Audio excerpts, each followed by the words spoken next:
Hello and welcome back to a very hot and humid, cloudy with a chance of insights, the bi-weekly podcast all about the Microsoft Cloud. I'm Richard Hogan and joined by David this week. Cyrus is taking a well-deserved break. So quite a lot to get through. Even so, David is going to talk about something he's calling the inventory of trust, or more technically, quantum safe encryption. On my side, the big one this week has been the new Frontier company. So that's $2.5 billion, 6,000 person delivery organization. Judson Althoff announced earlier on, either this week or end of last week. So that's a fair bit to unpick there, including a connection for both of us back into our past lives. And after that, I'm stealing a page from David's book here with a Microsoft research article on autonomous malware reverse engineering that's actually caught something the big EDR vendors apparently missed. And as Cyrus is not here, I thought I would honor him by closing out with a Purview update, which hopefully I think ties at least some of the elements that I'm going to be going through together.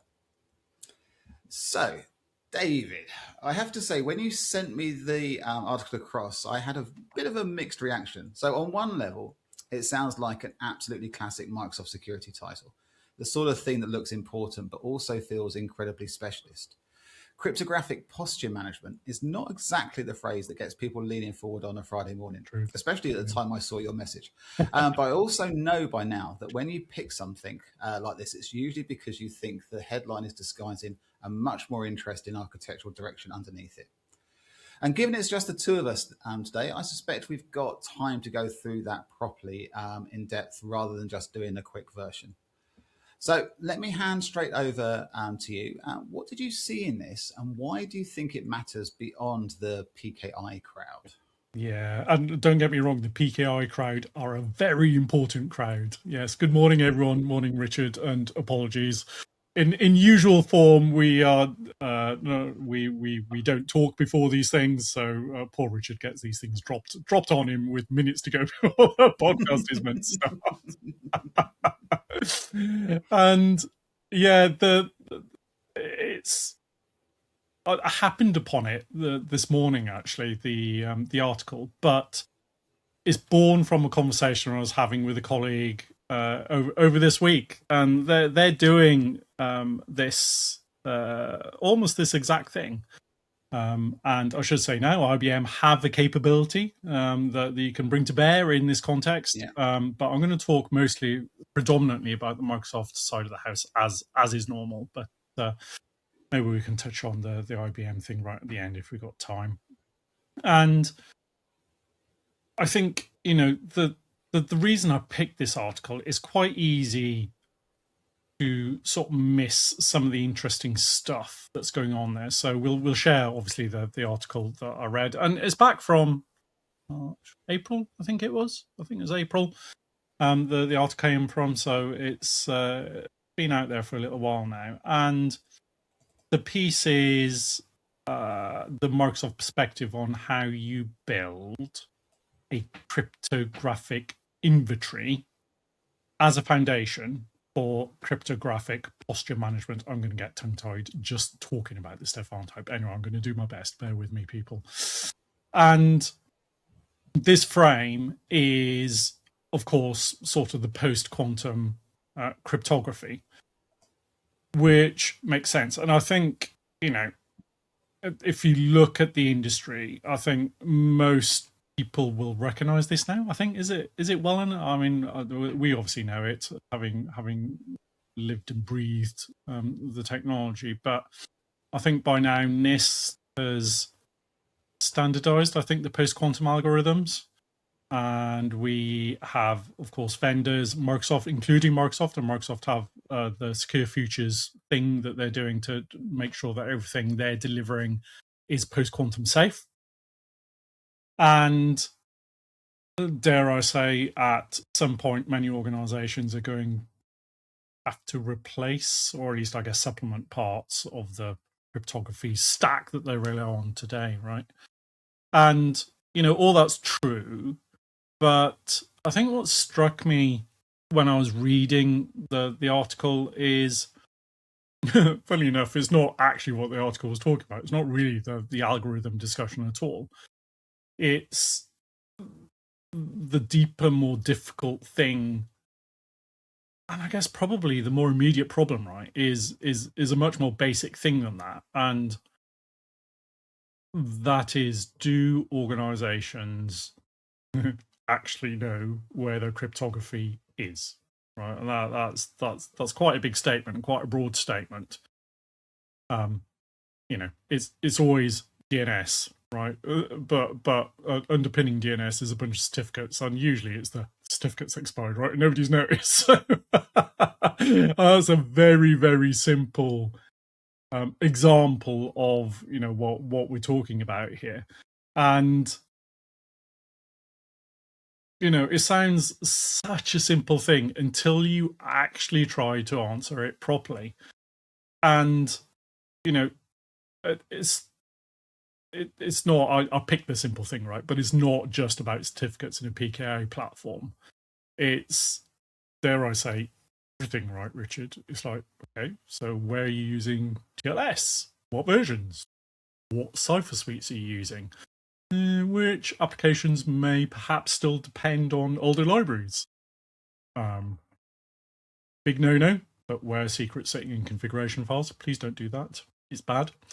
We know about private keys, and there've been a few exploits, right? We've seen publicly where people have forgotten about private keys being stored in code repos.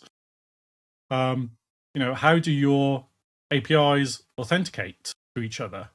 And I suppose ultimately which identities depend on which trust relationships. There's so much. What else? There's, I guess, what suppliers, we have many customers that are large global organizations. They've got appliances provided by suppliers. Well, let's face it, some of those things just sit there and get ignored for years and years and years, right? So things like key rotation, we keep saying key rotation is a must, right? You should be doing this, you should be doing this. But again, we find that, dare I say, as soon as it is rotated, something breaks, and then people get all a bit jittery about it. Maybe we'll do it later. And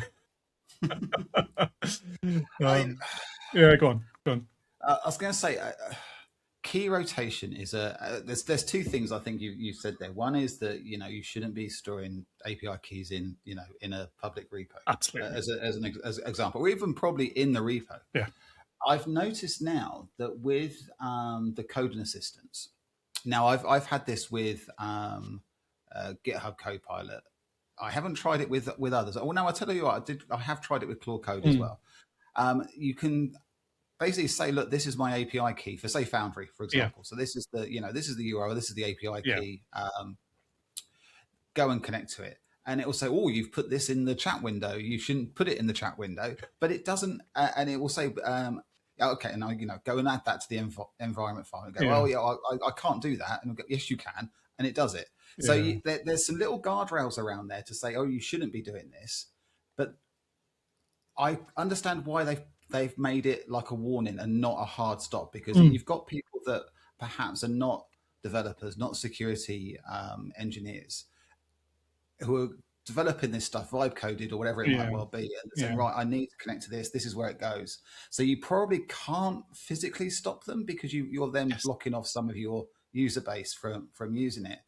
But I'm now starting to see this creep in quite often, especially when you're sharing a code or a solution amongst multiple people, because they then are going, well, what's the API key for this? And you're going, oh, for goodness sake. And I think the official inverted commas answer to that is key vault, right? But and maybe the audience can help here, right? Because what would be super helpful is if there was a free key vault equivalent that you could use for that sort of stuff, right? So that you could put something in that people could securely access. So you don't have to put that stuff in code and share it Yeah. in text. I mean, you do have things like GitHub secrets that you can use, but again, I think that only really comes in when you're doing the builds, so it doesn't actually work as it is.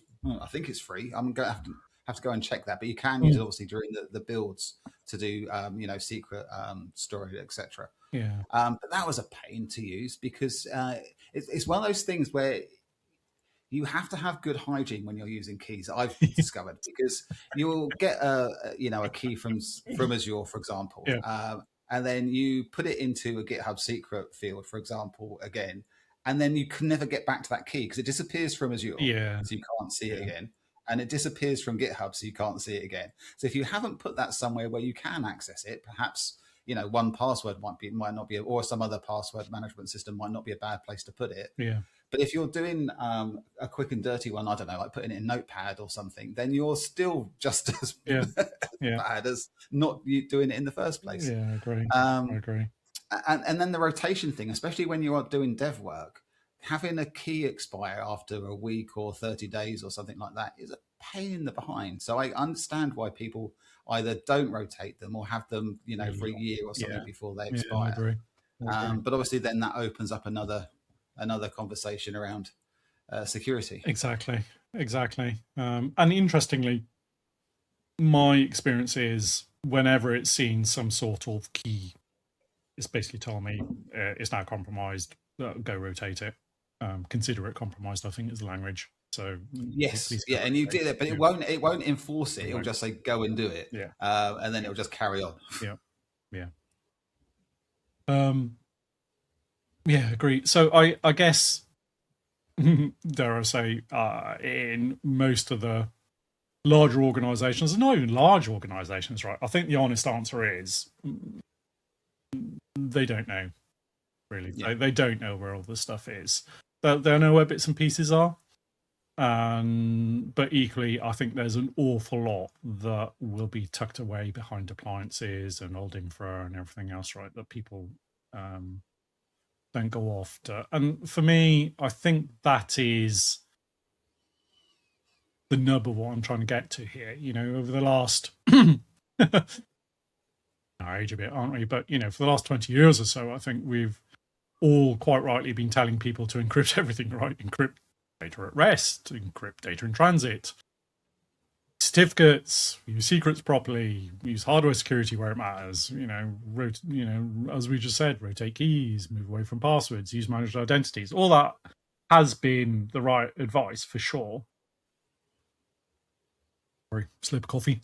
But the consequence of that, though, is that, dare I say, cryptography is no longer really a specialist layer sitting off on one side. It's just become part of the basic operating fabric, right? In most enterprises, it's baked into applications. It's baked into the network. Identities are given, right? Storage accounts, right? It's in storage. It's in M365 cloud platforms. If you take a really coarse example, managed customer keys, that's the thing. And then you drop down onto the devices. Okay, well, what we got in BitLocker, and fair enough. Okay, and as we just spoke about, how do you deal with it in CI/CD pipelines? And I think you touched. Did you touch on this in one of your articles? I'm trying to remember, but it's more increasingly going to be in AI agents and machine identities at a scale that nobody's really even thought about yet, I think, to be frank. No, and I know certainly from an IBM perspective, because I did quite a lot of work with the quantum safe team at IBM last year and the year before. So, people like Dinesh, for example, will be will probably be very grumpy that we've led with the Microsoft angle here and not the IBM one, even though the product is called the same. So I don't know how that works with trademarks or whatever, because the IBM one is also called quantum safe, as the same as the Microsoft one. But their initial angle was that, as you said, encryption is everywhere, and you don't necessarily know where it's encrypted, especially if it's a supply chain area, because you would assume it is, and the messaging is always, oh yes, we're encrypted at rest, as you said, or we're encrypted in transit, but you don't necessarily know what that level is, or even where it is, or how they're managing that from their side. So that supply chain risk is amplified to a certain extent, along with your internal systems, because again, a lot of tools, if you said, encrypt by default, and you don't even really need to think about that anymore. So it's potentially a big issue. And I think I saw an article on LinkedIn about this again, where they've actually sort of put some sort of date now against when they think that current encryption is basically done and dusted. And they need to find, and they need to start looking at this post quantum world. Yeah. No, I agree. And I think, so when Microsoft talks about cryptographic posture management, I don't think, the interesting part for me isn't the management bit of the word, if that makes sense. I think it's the posture word. And we've touched on this previously in different pods, in different contexts, but I think, posture implies an ongoing state, right? It's a living picture. It's not like, let's do a discovery and create a spreadsheet every quarter and do an audit, and by the time it's done, it's out of date. Those, especially in today's AI world, right? That is not the way things should be done, dare I say. And yet a lot of organizations are tied to that. So there's a bit of behavior and process that needs to be broken in order to get to this modality, right? Yeah. And I know I'm going to sort of diverge a little bit away from quantum, but you mentioned AI, and obviously with organizations looking at, agent to agent type orchestration scenarios. I had a little look, I don't know, about a couple of weeks ago, perhaps a month or so ago, around how you could put an observability layer in. So I wasn't worried about too much about things like encryption, just the ability to see what was going on in the environment with agents. What I stumbled across, and I don't know how accurate this actually is, but what I sort of stumbled across is great. MCP is a defined protocol, as an example. You can go and look for MCPs in your environment, or where people are calling MCPs. Great. So you've got one area that you can sort of observe. But everything else in the agentic world, or almost everything else, hasn't got a defined protocol or a defined rule set, whatever you want to call it. So you can look at URLs and go, oh yeah, people are going to Claude, people are going to ChatGPT and da-da-da.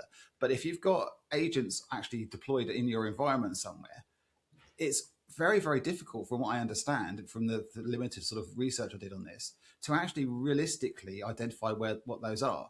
So Microsoft on the sort of Entra and Agent 365 piece is saying, okay, you need to use, you need to build the agents using our SDK and onboard them into the security. So you are having to make that deliberate step of saying, right, I've built an agent, I'm going to onboard it, whatever you want to call it, into the security tooling.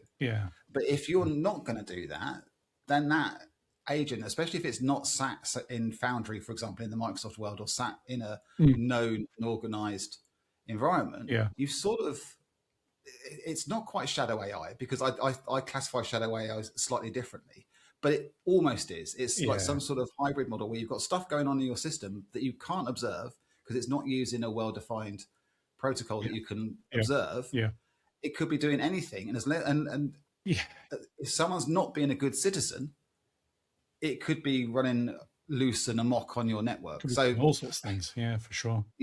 And so let alone the encryption, the encryption part of it, and the quantum safe elements, we're still like having a position where we don't really have a full picture of what's actually going on our network, unless people follow the guidelines. And we know that is not always the case. Easier said than done in many instances. Yeah, for sure. And that, I think that's that's a really good segue into the next bit, because I was, what I think Microsoft are arguing for, I guess they have done for a long time, but in the context of the quantum safe, post-quantum safe stuff, they're arguing for a inventory of trust, right? Which is exactly what you were just talking about, that, and it's a broader thing than just this, but this is a piece of that conversation. And that, I think that's the thing that I kept cycling back to as I was reading the article. You know, if you think, what does that look like? What does an inventory of trust relationships across the organization look like? Yeah. So it's not what just, I guess, what assets exist, but how is trust established? Where is it anchored? What does it depend on? And, you know, what breaks when it changes? And we used to do that dependency management a lot for systems, but these underlying things always kind of sort of just got put aside, right? You say that, but I mean, how many times have we looked at a CMDB, for example, and gone, "Oh, hang on a second, that's only actually capturing half of what you've got rolled out in your estate." Yeah, exactly. And you know, once you start looking at it this way, it, you know, to the top of the conversation, right, it stops becoming a niche PKI conversation because everyone thinks it PKI, right? That's the crux of the conversation, and it becomes more of a enterprise architecture discussion. And I know enterprise architecture is a loaded word, and I know there's a lot of angst about what enterprise architecture is, but it becomes a broader point that the enterprise needs to solve, right? Whether you use enterprise architecture or whatever your favorite phraseology and methodology is, right? And because it's not just, can I issue certificates correctly? It becomes, and to your point, Richard, do I understand the trust fabric of my environment well enough to change it safely? And that is true across the board, and even more relevant, quantum aside, right? But quantum's quite helpful in actually forcing and exposing the conversation, because otherwise we would just be bumbling along with this stuff underneath everything, right? And, you know, certainly I've heard, you know, people talk about post-quantum migration as though, like, the difficult bit is just finding the right algorithms, right? What's the right algorithm to be post-quantum safe? And actually, the crux of it is, the hard bit, as is always, is finding the enterprise knowledge, right? As we said, find places that depends on the old thing, understand the thing, and fix the thing. And that is, you know, absolutely not a cryptography.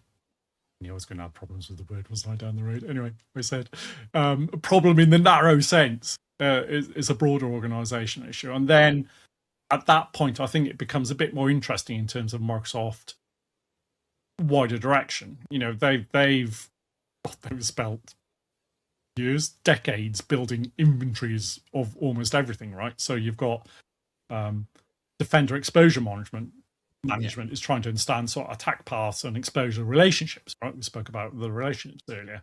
We've got Entra, which is building on the whole understanding of identities, permissions, and trust, right? And that's getting better and better and better in terms of that visualization. We've got Purview, right, in terms of data risk and all the rest of it.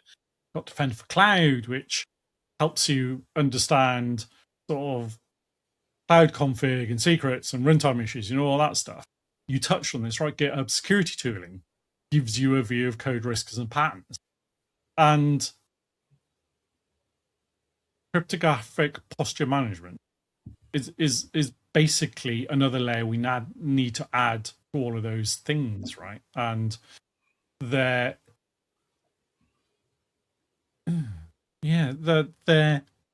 all sort of converging on the same destination. And it just, I stopped to think there for a minute, because you think about work IQ and fabric IQ and everything else, right? All that is building a graph of the enterprise, right? Yep. Is what you're leading to. And I guess that's the interesting architectural direction. It's not a graph in the 20 cents where every... Well, you say that, but that, I think, is exactly where Sentinel Graph and Sentinel Lake fit in, because all of those security tools that you've just mentioned, in theory, feed into that, which then does build you a graph over your estate. And that's and weirdly, the IBM solution that we built on top of that was actually coming from an asset and an inventory viewpoint, not necessarily a security one. So it's actually all about, well, actually, what is in your estate? Because as I said, 10 minutes ago, whatever it was, or every organization has a CMDB. And Microsoft is actually very good at telling you what's on your Azure instance. And I'm assuming the same would be true for AWS and GCP, but that's in 3 separate buckets. You still need to have a place somewhere where you've got a fully trusted source of truth around what you've got in your estate and what is going on between those different elements, either from a security posture or just from a pure observability layer that says, okay, yes, I've got a server in Azure here that's talking to an AWS server over here that is then talking to an on-prem server down here. And we can then map out those relationships and those interaction points. Even if it is just from a case of saying, okay, hang on a second, that's all encrypted. We need to figure out what's going to happen when that is a no longer valid solution. Yeah, no, I agree. And I think, the article itself also is, I say, fairly explicit in that, Microsoft isn't really positioning this as a, I reeled off a list of stuff there, right? And you've added to it. It's not a single magic product, and maybe this is where some of the IBM value comes, because there is a product that can help with this, right? And that's go have a look at that. But they instead describe the life cycle that you should be following to do this. So, discover, normalize, analyze risk, prioritize, remediate, so on and so forth, so on and so forth, so on and so forth. And I think it's quite nice that actually they're just going after an approach as opposed to saying our tools are the things that you the sole tools that you use to do this. And it's a recognition, I think, that this is, dare I say, messy territory, right? So I think there's scope there, and the whole, for God's sake, organization. I mean, the CMDB thing, right? As he said, the organization is struggling to keep an inventory of the simple stuff. Never mind all this bloody stuff that we're talking about here. And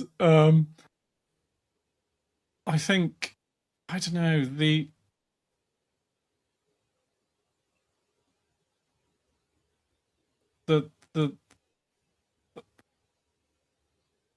there's nothing out there really that really helps people. You've got an approach, right? I'm not seeing a wealth of people out there going, and this is how we did it.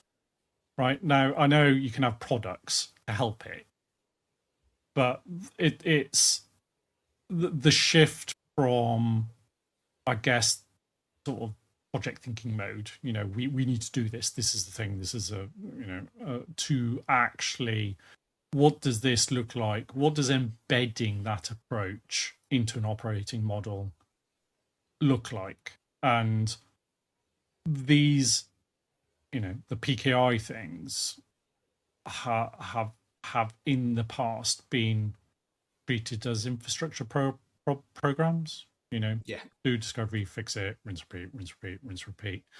And I think ultimately what we're saying here, and what you and I are saying, is that that's just not enough. And I think people need to sort of take that to heart and think, okay, how are we going to do this moving forwards? So I think I'm gonna stop it there, because we can go off on so many tangents. We could do probably the whole episode on this. Yeah.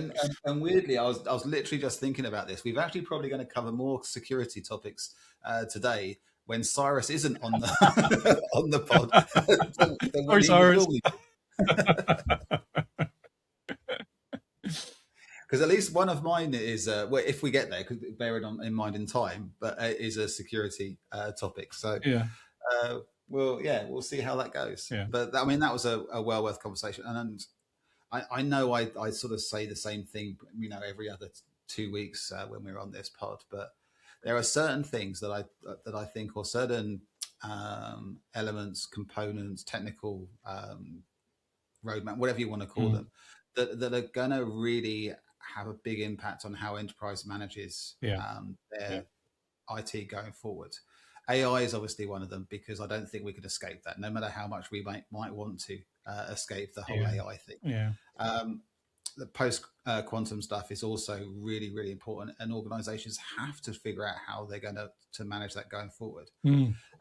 And you know, a corollary to both of those is the inventory piece. At the moment, I don't think I honestly don't think that you could go into an organization, and that organization turn around and say, this is exactly what is on our network. I just don't think people can do that at the moment. And that is going to become an issue going forwards. Please tell me, and you know, anybody that's watching or listening to this thinks I'm talking complete rubbish, you know, please feel free to tell me. I'm more than happy to be told that. But that is where I think there's a really interesting roadmap, whatever you want to call it, for the next couple of years around some of these key technology areas that we have to answer. For sure. Oh, over to you. Right. Yes. Now, I'm complete change of tack from my side, although it is obviously slightly related to pretty much everything that we've just said at some point or other. So mine is a little bit more sort of corporate businessy this week. So it starts with a press release rather than a piece of research. So on the 2nd of July, give or take, Judson Althoff, who runs Microsoft's commercial business, put out a blog post announcing something called the Microsoft Frontier Company. So that includes $2.5 billion investment, about 6,000 people, industry experts, engineers, you know, all grouped together into what Microsoft is calling a purpose-built operating business, whatever that means. So it sits under the commercial business, so all under Althoff, not under consulting. And I'll come back to that because I think that is a key piece of information. It's also not a separate legal entity either. So a Microsoft spokesperson apparently clarified that to GeekWire earlier on this week. It is a purpose-built operating business with its own leadership and its own financial accountability. But it still sits inside Microsoft's existing structures. So not spun out as something new on paper anyway. The person that's been sort of picked to run this is a chap called Rodrigo Lima. Massively experienced, 6 years of those at Microsoft, and is currently running, or at least was currently running, Microsoft Azure. So Judson was quite explicit that this is not another name for the FDEs, who I've been working with over the last couple of months. But everybody from Palantir, IBM, etc., is sort of published, an FDE type structure and organization. So I think they want to sort of separate themselves from that a little bit. I'm always a little bit wary when a press release is sort of comes off with some of the wording that is in this one. But there's a couple of things that sort of struck me. And I think that me and you, David, have probably got a slightly different viewpoint, or at least an advantage on this, because we both did time in either MCS or ISD, depending on when we either joined or when we left. But that doesn't really matter so much. The idea is that it's embedding Microsoft's own people inside a client, which is what ISD and MCS were primarily supposed to be doing, and doing the actual delivery work rather than just selling the licenses. And I think it's fair to say, David, that that's probably the same as what we were doing. I don't think there's anything really fundamentally different. But what I think is potentially different is the shape of this inside the organization. So, embedded engineers with industry knowledge sitting inside a client's operating model and building and running something is not necessarily new. What's different, I think, is the scale. Now, I can't remember the numbers that we had in MCS, but 6,000 people is a sizable standing army to point at AI delivery specifically. And it's sitting under commercial, not underneath the consulting arm, which is another difference. The second point is where I think, certainly from a consultancy perspective, gets a little bit uncomfortable, is a few days after Althoff's post on the 6th of July, Microsoft announced 4 and a bit thousand job cuts. So that's a couple of percentage points of the workforce, and now most of that was in the Xbox team, but there were a number of other roles impacted, specifically within the sales and consultancy organization. So I found an article on TechCrunch that actually drew this inference themselves. So I'm not sort of coming up with that off the top of my head. There does seem to be some other people thinking along the same thing. And those reported layoffs are building directly on what I think is a Frontier launch. So same week, you've got two things happening: a shrinking of the traditional consultancy delivery function, and then the launch of a brand new function with quite a sizable investment, and one that is not part of the traditional sort of structures at all. Yeah. Now, there's another element to that as well, as we all know, because we've obviously got people that we're connected to on LinkedIn. So I'm sure your LinkedIn feed has been the same as mine around the voluntary retirement programs that Microsoft announced and then I think closed on July, which is obviously the end of Microsoft's fiscal. And it was the day before the Foundry announcement. So rule of 70 age plus years of service, around 8,700 people were eligible for that. Amy Hood, I think, told the analysis on an earnings call that the headcount is expected to keep declining through their next fiscal year. So what I think is actually happening is delivery capacity is being moved or relocated out of the older consulting structures that David and I, were part of and would probably recognize, and into something new, answering to a different part of the organizational chart. So not delivery capacity growing overall, but just being moved around the organization. And on top of that new structure, I think it's possibly answering or at least focusing on a different area as well. So I know I do try and avoid doing this, and I know I fail fairly frequently. But I did do a newsletter last week. So, I get pod newsletter. That piece was about the separate bets Microsoft is making on their model dependency all at once, in effect. So the OpenAI stake that no longer is exclusive for Microsoft. Claude sitting as the only model, but behind several co-pilot features like the PowerPoint agent, for example. MAI, which is the new sort of models that they launched at Build, and Scout, which is built on top of OpenClaw with a governance wrapper around it. So that's 4 different answers to the same dependency question running simultaneously. Now, because Microsoft apparently doesn't want to be wrong about which one wins, as I think that is they're actually hedging their bets across all of those different models. And I wonder whether the Frontier company is doing the same thing, but just one level up the stack. So Microsoft's own material describes the platform as model diverse. So a customer can run OpenAI, Anthropic, Microsoft's own models, open source, or something specifically tuned for their specific industry, without being locked into any one of them. So that sounds like customer choice, and I'm sure that's part of the intent behind it.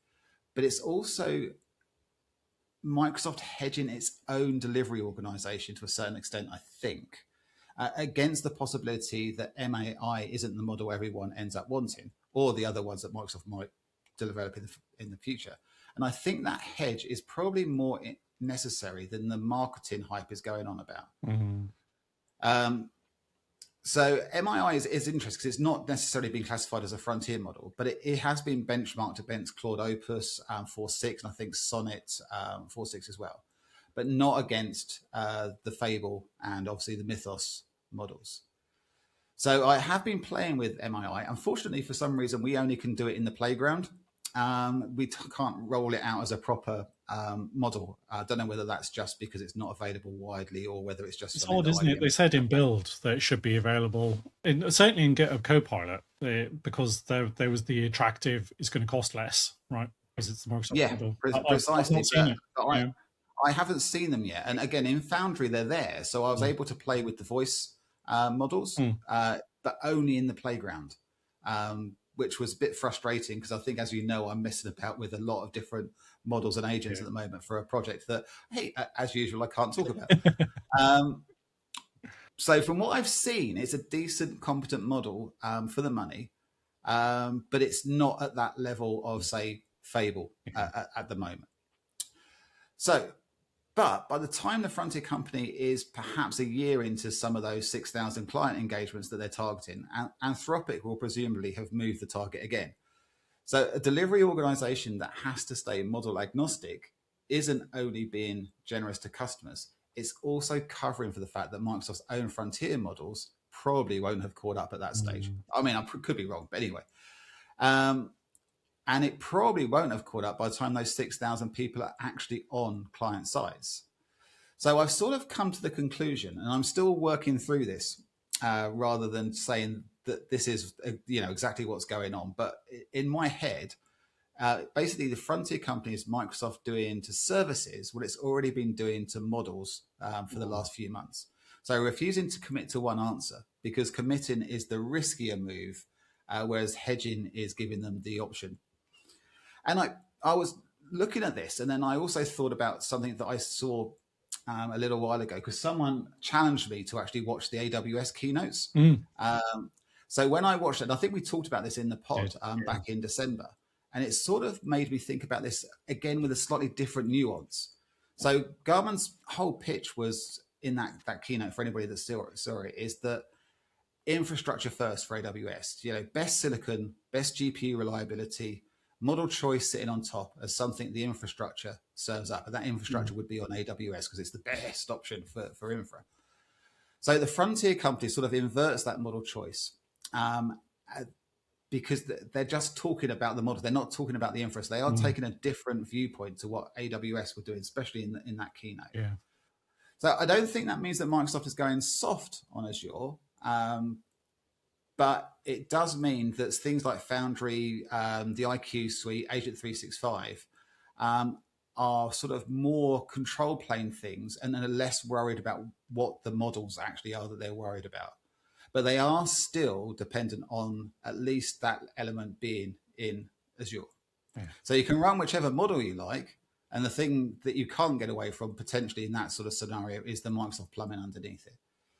So if anything, I think the model agnosticism is what protects the Azure lock-in rather than loosening it. So I think it removes the one objection clients probably used to have around committing fully to the platform. Yeah. Now, whether that's a sensible response to that uncertainty or a company that doesn't yet know what it actually believes, who knows? And I think we've figured that one out. So we've both sat on the inside of MCS as it was when I joined and left. I think, David, you were still there when it got moved to ISD. Yeah, I was there when it transitioned to ISD. So I'm wondering what you think of my diatribe that I've just gone through. I wouldn't say it's diatribe by any stretch. And I think it's super interesting because whilst I was at Microsoft, and I think this potentially happened when you were there, I can't remember. So when you had MCS,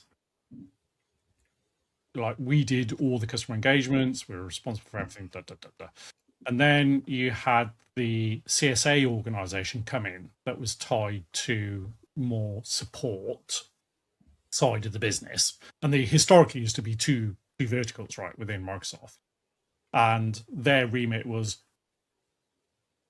go help enable customers drive more business, all that sort of thing. But then you'd naturally find, well, some of that work would start appearing out the ISD world because customers, hey, I've got this. What was the right language now before I got myself in trouble? Complementary. We had this complementary engineer that would help enable folk to do things. And it caused a bit of angst, right, when you're there, because, sometimes there is this perspective of, well, if you sat with a customer doing the interesting things as they appear and as the customer's thinking about it, that then sort of shifts the focus of the folk in ISD to more project, mundane, run rate stuff, right?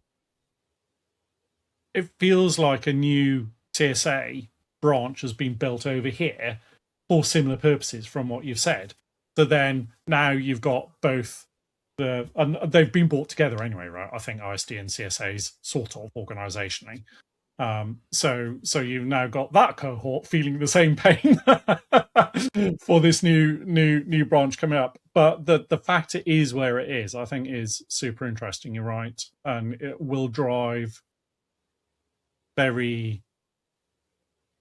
it will have a different approach, right? Because the all-up reporting line will be looking for very different things compared to a customer success or a delivery organization. So I think it's going to be, you're right, it's going to be super interesting to see how all that hashes out, I think. But I feel just a quick shout out to everyone that have been laid off. I mean, it's just awful at the moment. It's you had the VRP, and then people electing not to choose VRP, and then the Xbox out, and then a whole swathe of people went there. And then, as you rightly say, I've seen others in ISD and elsewhere go as well. So it's a super, super tough. I mean, super exciting. Don't get me wrong. I think working at Microsoft, being right at the very edge of things is awesome. But equally, for those, thought goes out for everyone else that are affected by these things. And I can only see more coming, as the model capabilities improve.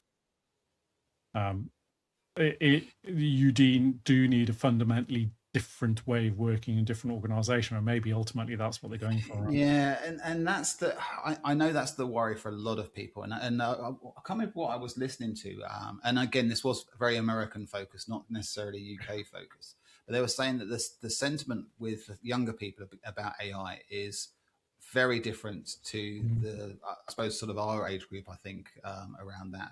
So there is a lot of concerns around how this is going to impact the workforce, and very sort of negative viewpoints. Apparently, now this is slightly anecdotal from my side because I don't have the data that was referenced in that article, that podcast. But it's weird, isn't it? Because I think I don't know about you, David, but I've certainly seen some articles over the last minute that's saying, "Oh yeah, Microsoft cut too much. They're struggling now because they get rid of people." I think Meta has had, and I think Google has had similar sort of press saying that they cut too fast and too quick, and it's impacted quality of service, blah blah blah blah.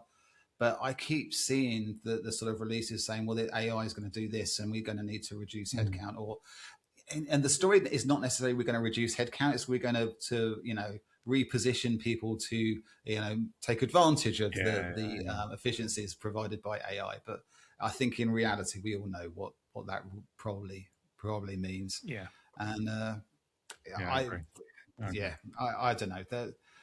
I don't see that being the last story of that type. No. Not just at Microsoft, but I think probably across the board. Yeah. Unfortunately, probably even including IBM on that one. But we'll see. We will. Now, indeed. I am conscious of time, so I think I might save the Microsoft research article and the Purview one for our next episode. And possibly give Cyrus the opportunity to cover off the security topics himself. That's good. So I think that is probably a good point for us to finish. I know that was a slightly depressing end note to that whole piece, but well, we live in, right? You make the best of it, don't you? So for sure. Yeah. So again, that just leaves me to do my usual belated, hey, if you made it to the end of this episode, which you should do. I think there's a lot of interesting things there for, bias included. Then please do like, subscribe, follow, drop us a comment. I'm sure there were some things certainly in my, piece that I'm sure there are people out there that would disagree with the positioning that I had and the sort of inferences between the different strategies that Microsoft announced over the last 3 to 4 months. So please feel free to comment, disagree, put your case forward. I'm more than happy to see that sort of engagement, quite frankly. But leaves me just to say thank you from me for staying with us and watching. and Cyrus, I'm hoping, will be back with us next week. Depending on recording, David, you might be on annual leave, so it might be a 2-person one next time as well. But we'll figure that one out closer to the recording date. And wish everybody a good rest of the day.